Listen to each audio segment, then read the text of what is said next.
안녕하세요. 좋은 소리를 찾아서 어울림TV입니다. 오랜만에 영상을 찍게 되었는데요. 오늘은 음악 연습실에 대한 설계 및 평가에 대한 내용으로 설명드리고자 합니다. 주요 내용은 지난주에 소음진동공학회 실내음향분과에서 발표했던 음악 연습실에 대한 내용입니다. 그럼 시작해 볼까요?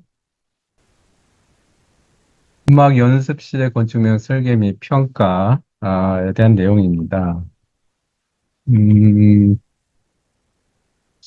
전체적으로 건축 음향 측정 및 평가, 그다음에 설계 요소를 고찰하고 실제적으로 저희 주요 프로젝트를 설계 및 평가를 진행을 해봤고요.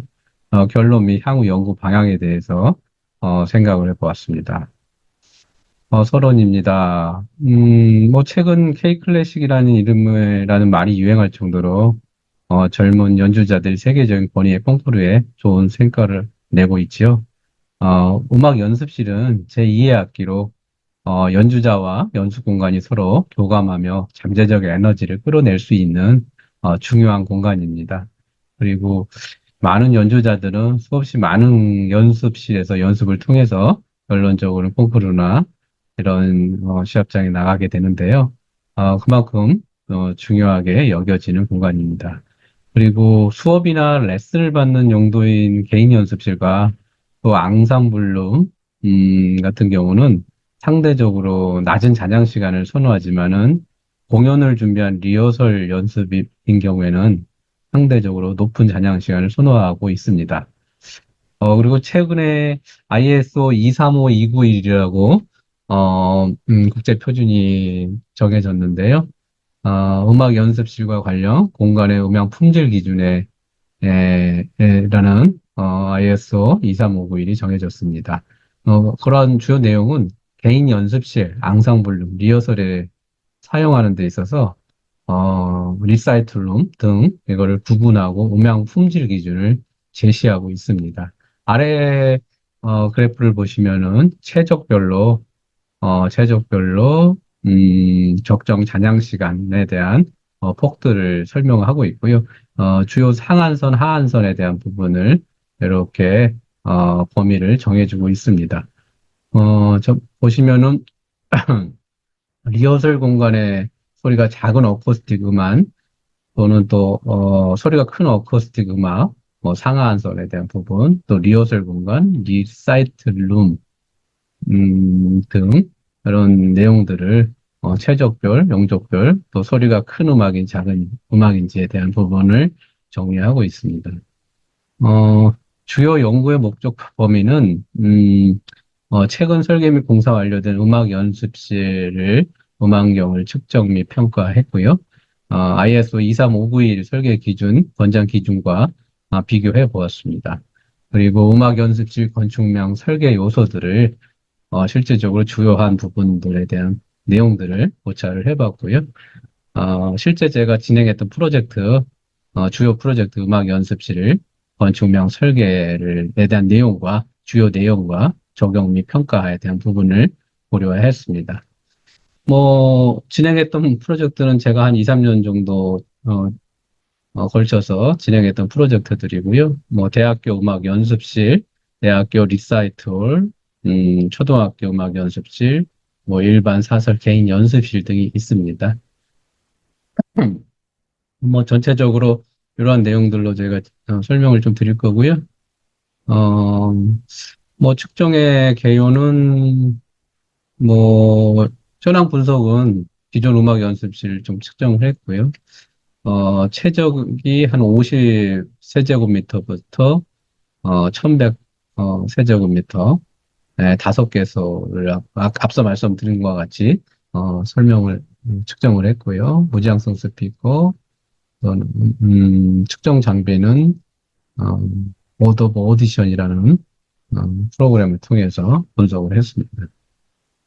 다음과 같이 평면도 및 소음점인데요. 대략적으로 이 50제곱미터부터 1100까지 이런 평면들을 측정했던 모습들이고요. 이렇게 해서 ISO 3382, KS 2864 기준에 해서 수음점과 그런 기준들을 정하고 측정을 했고요.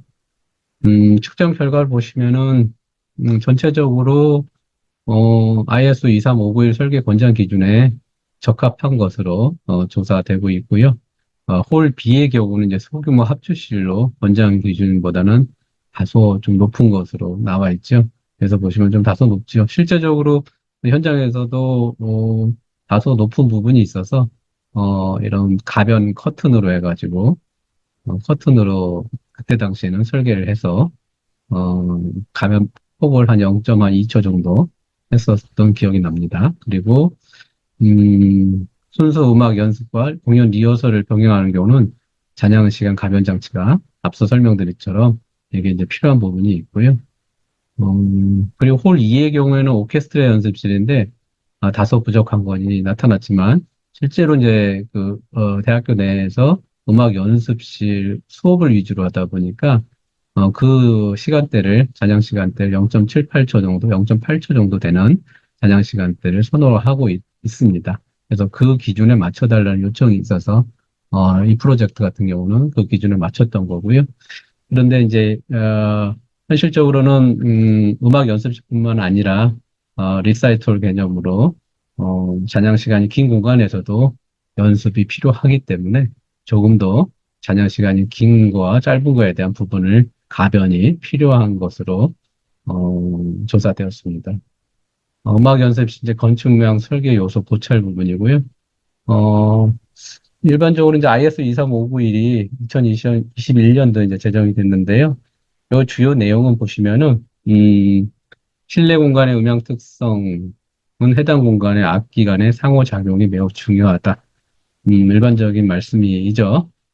그만큼 실내 공간은 하나의 제2의 악기로서, 이 연주자들에게 중요한 공간이 됩니다. 음악 공간의 용도, 음악의 형식, 앙상블 유형과 또 공간의 크기 사이에는 분명한 이런 연관성이 있다라는 부분들을 개요적인 측면에서 정리해 두고 있고요. 연주자는 개별 연주 또는 리허설 또는 레슨, 소그룹 연주 3에서 6인, 중간 규모 앙상블 13에서 24, 또 대규모 그룹 앙상블 같은 경우는 40에서 70인 형태로 연주하거나 노래하는 경우가 있습니다. 거기에 맞게끔 앞서 설명드린 그 표에 있듯이 기준 적정 잔향 시간에 어떤 상한과 하한을 정해두고 있지요. 여기서 말하는 이제 소리가 큰 어쿠스틱 음악이라고 하는 것은 포르테에서 음악 어떤 기호표에서 보면 포르테라는 표가 있는데 세게라는 표현이 있죠. 그래서 95데시벨 이상의 세게 연주했을 때 95데시벨 이상의 음향 파워 레벨 크기로 소리를 발생하는 어쿠스틱 악기, 단 비확성 악기들로 연주하는 음악을 소리가 큰 어쿠스틱 음악이라고 하고, 반대로 소리가 작은 어쿠스틱은 포르테에서 95대 이하의 비확성 악기로 정의를 내리고 있고요. 개인 연습실 같은 경우는 한두 명 정도의 개인 음악 연습을 위해 설계된 공간, 앙상블룸은 3명 이상의 연주자 또는 성악기를 위한 합주실, 또 리사이틀, 공연이나 콘서트가 열리는 공간 등으로 정리가 되어 있죠. 그다음에 소리가 작은 어쿠스틱 음악에 대한 또 세부적인 내용을 정리해 두고 있고요. 조용한 음악은 기본적으로 소리가 작은 어쿠스틱 악기 또는 가창으로 연주하는 음악을 의미한다. 대표적인 형식으로는 확성 장치를 사용하지 않은 합창, 성악 앙상블, 현악 사중주, 현악 오케스트라와 같은 그런 것들, 그룹으로 하는 그런 부분들을 얘기하고 있고요. 소리가 작은 어쿠스틱 음악을 위한 공간의 고려 사항은 다음과 같이 정리하고 있습니다. 적절한 공간의 크기, 용접학 면적이 상당히 중요하죠. 적정한 공간 높이, 그다음에 목적에 맞게 조절된 잔향, 플로트 에코가 발생하지 않도록 내부벽 기울이, 음향 확산, 낮은 배경 소음 레벨. 기본적으로 배경 소음이 이런 작은 음악 같은 경우는 어떤 높은 음악보다는 상대적으로 배경 소음이 좀 작아야 되겠죠. 그다음에 벽은 한 5에서 7도 정도 기울이는 게 좋다라고 논문을 인용해서 설명하고 있고요. 소리가 큰 어쿠스틱 음악 같은 경우는 관악 밴드, 콘서트 밴드, 빅밴드, 관악기로 연주하는 그 밴드들 보통 콘서트 밴드라고 표현을 하고 있고요. 파악과 오페라, 가창도 이 범주에 속하고요.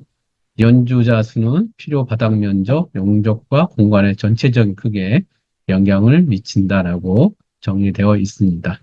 앞서 공간에 대한 고려 사항과 비슷하며요. 적정 공간의 크기, 소리가 큰 어쿠스틱 음악이라 하더라도 적정 공간의 크기, 높이, 목적에만 조절된 전향 시간, 플로터 에코, 그다음에 너무 높지 않은 배경소음 레벨. 물론 이제 이 작은 어쿠스틱 음악보다는 배경소음 레벨이 허용치가 조금 더 있다라는 말씀인 거고요. 이런 것들을 정리하고 있습니다.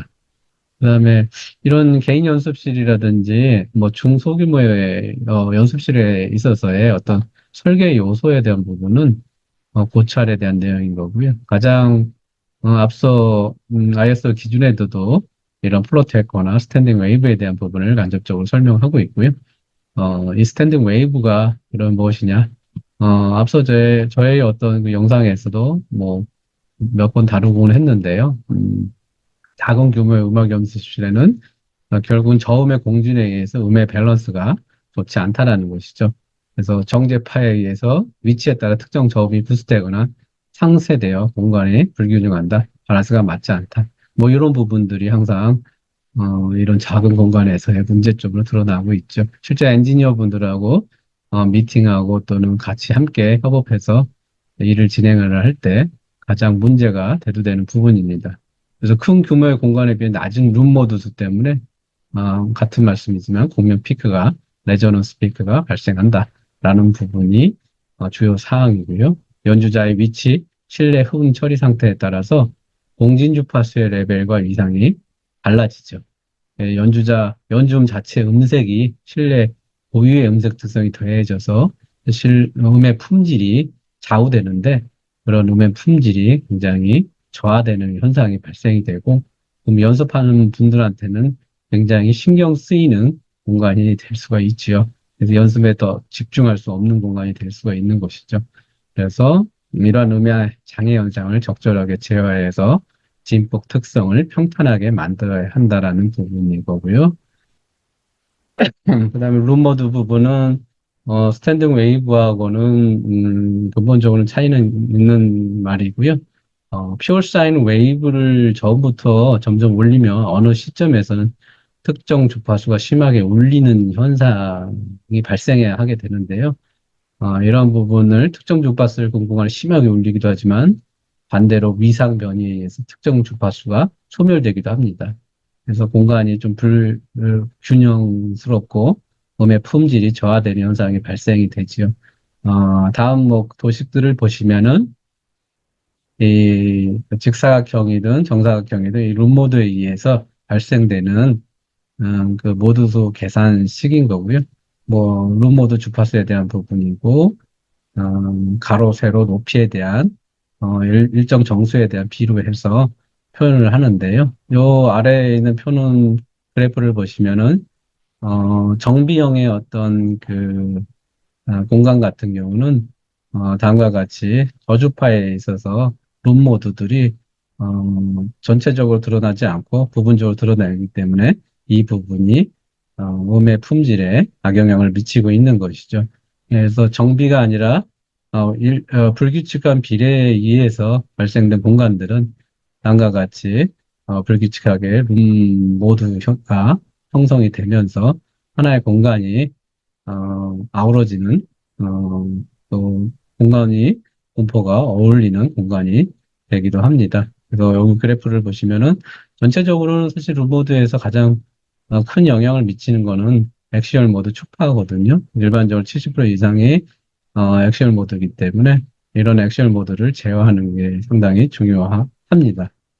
그래서 이런 스탠딩 웨이브라든지 룸 모드를 제어할 수 있는 가장 좋은 방법은 공간의 어떤 치수 비율을 적절하게 설계하는 부분이 있죠. 그래서 자연스러운 소리의 분산을 위해서는 공간의 치수 비율을 고려하여 이상적인 치수를 고려해야 된다는 부분인 거고요. 그래서 부정형용으로 형태를 해서 스탠딩 웨이브를 제어할 수가 있고요. 그다음에 자연스럽게 룸모드에 대한 부분을 깰 수 있는 부정형 형태가 설계하는 데 있어서 중요한 포인트입니다. 다음과 같은 그 최적의 어떤 공간 치수 비율은 여러 어떤 연구자, 엔지니어들이 제안한 비율들이 있고요. 인터넷 사이트에 보면은 그 룸모드 치수 비율을 설계해주는 사이트들이 많이 있습니다. 그래서 적절하게 공간 크기를 해주면 가로, 세로 비들이 나오게 되고요. 요, 오른쪽에 있는 레코멘데이션 이 부분은, 중심 주파수를 기준으로 해서, 저음부터 고음까지 허용 주파수 범위들을 나타내고 있고요. ITUR은 뭐 국제전기통신연합에서, 기준을 이렇게 하고 있습니다. 이런 기준들이, 디벨롭 되면서 여러 ISO 기준이라든지, 기타 음향 기준에 적용되고 있습니다. 실제 이제 음악 연습실 건축명 설계 및 평가인데요. 제가 앞서 측정했던 5가지 프로젝트 중에, 하나에 대한 프로젝트에 대해서 조금 더 구체적으로 설명하면서 앞서 설명드린 그런 고려사항들 어떻게 적용했고, 평가했을 때 어떤, 수준의, 음향 품질을 보이고 있는지를 다시 한번 리뷰하는, 장으로 보시면 될 것 같습니다. 어, 여기 보여주신 평면은 저한테 발주처에서, 저한테 요청했던 내용은, 한 50명 정도 되는 리사이트홀 겸 합주실도 할 수 있고, 때로는 리사이트도 할 수 있고, 그런, 실을 하나 요청했고요.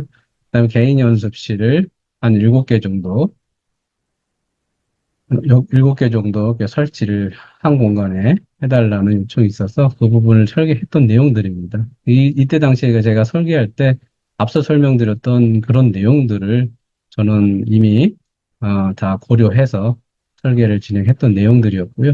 그래서 보시면은 우선은 합주실 같은 경우는 일정하게 이런 룸모드를 제어하기 위해서 장방형으로 가로 세로 높이의 비를 설계를 했고요.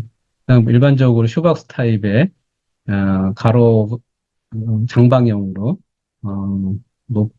층고가 일정 크기가 높게 해서 확상감이라든지 음향적 최적의 상태를 고려했습니다. 그리고 개인 연습실 같은 경우는 뭐 소개인 뭐 중 2, 3인이 하는 또는 개인 1인이 하는 뭐 연습실들로 이렇게 나눠져 있는데요. 여기에 평면 주안점은 모든 면을 사선 처리해서 프로테커를 제어했다는 거죠. 그래서 평면상 자체에도 보시면은 모든 면이 만나는 면들이 다 사선이 돼서 평면이 없습니다. 사실은 이 프로젝트를 진행할 때 몇 개 업체에서 입찰을 제안 경쟁이었는데요. 제가 나름대로 이 평면을 보여주고 이 평면을 보시고 마음에 들으셔서 저를 선택했던 프로젝트이기도 해서 이 프로젝트를 좀 설명드리고 있는 겁니다. 일단 좀 열심히 했었습니다. 네. 그래서 이렇게 진행을 했었고요. 그래서 이런 합주실 같은 경우도 예, 단면 계획을 보시면은 공간 치수 비율을 이제 적용했고 천장고도 현재에서 갖출 수 있는 최대한 천장고를 확보하면서 가로 세로 비율을 맞췄고요.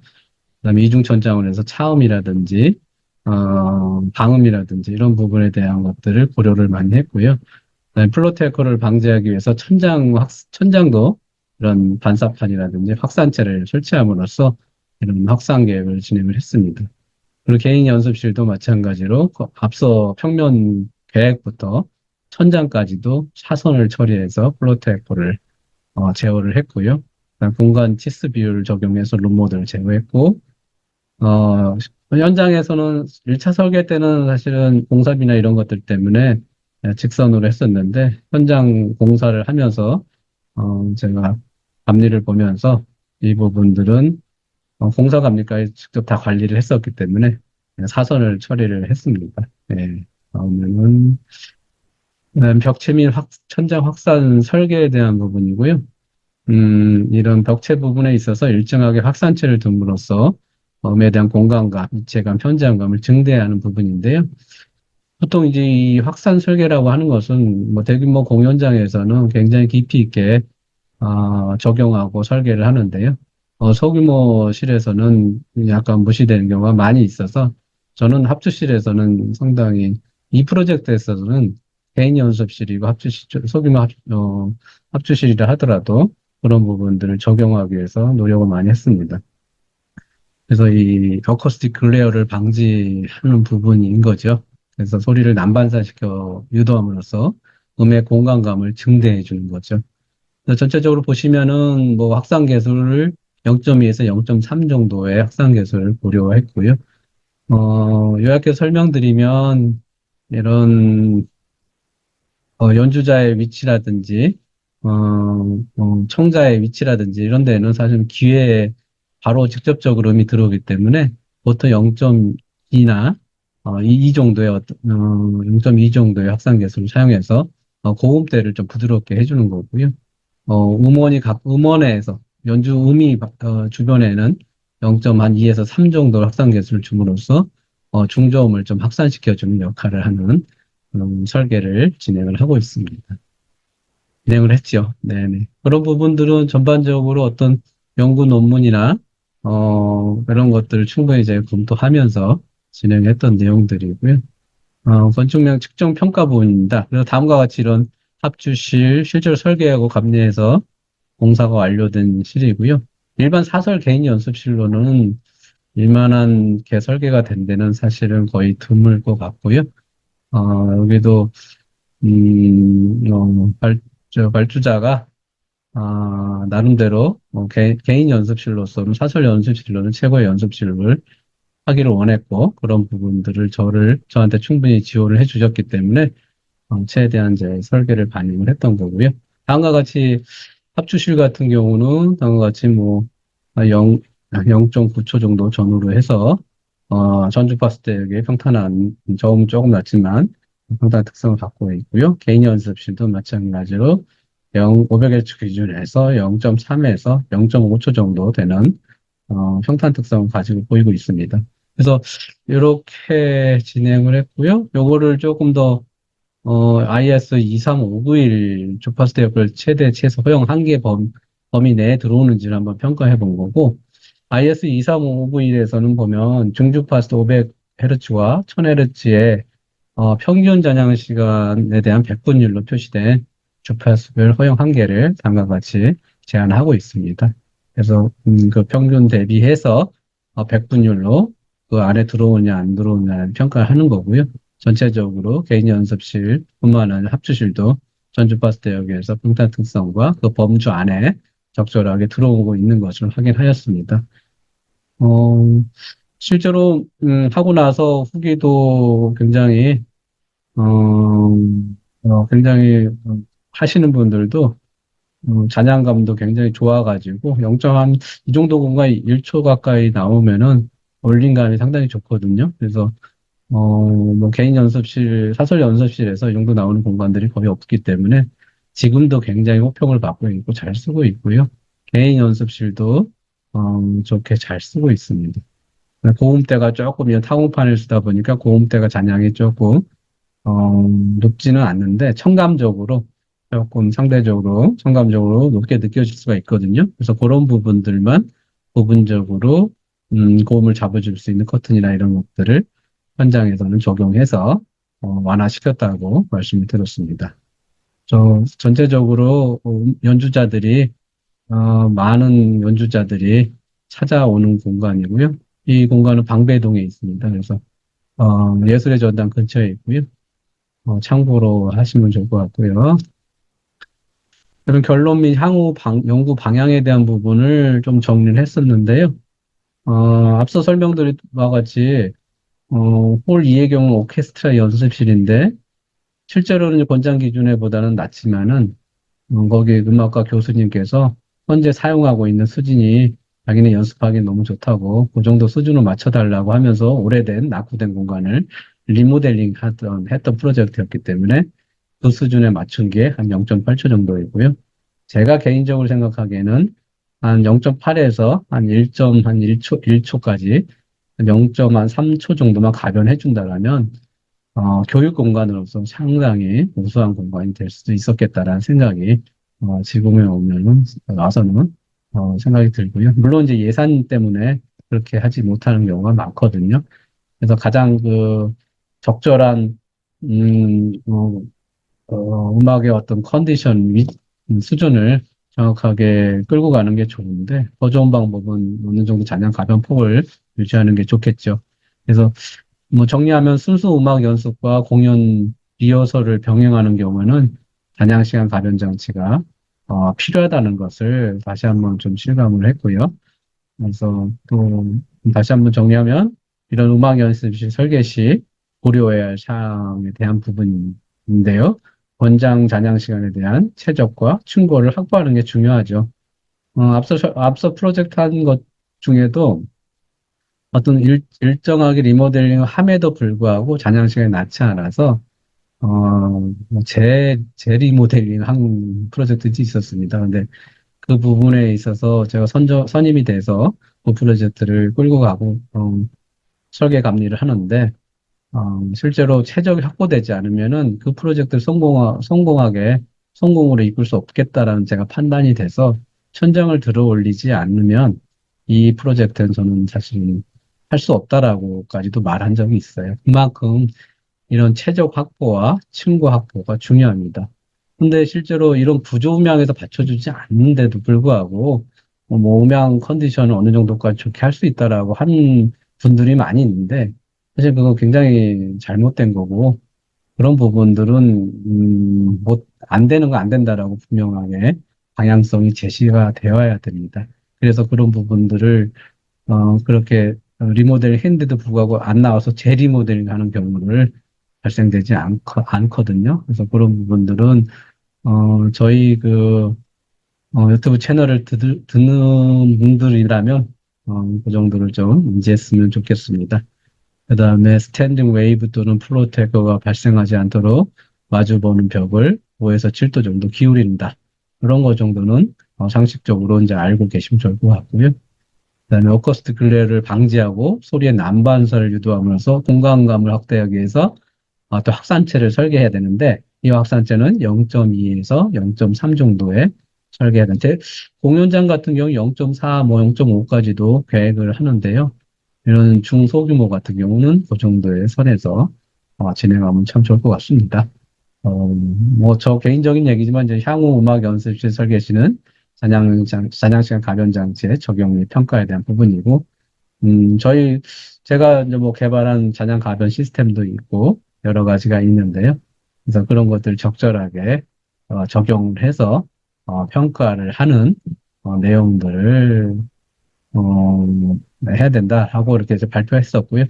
실제로 이제 저는 그 잔향시간 가변 장치를 개발해서 적용까지도 했었고요. 작년에는 삼성의 청음실에도 저희 제품이 적용이 돼서 한 0.5초 정도 가변이 되게끔 제가 해드렸고 거기 연구자들이나 삼성의 연구자들도 사실은 그런 공간을 한 공간에서 건축명적으로 0.5초와 순간으로 이렇게 바뀌는 것들을 만나기가 쉽지 않아서 굉장히 호평을 좀 받았습니다. 그래서 작년에는 이제 그런 프로젝트를 좀 많이 잘 마무리됐고요. 그래서 쭉 제가 지난주에 발표했던 내용들을 쭉 정리해 보았습니다. 그래서 보시고 궁금한 거나 이런 것들이 있으시면은 댓글로 남겨주시면 조금 더 보완 설명해 드리겠습니다.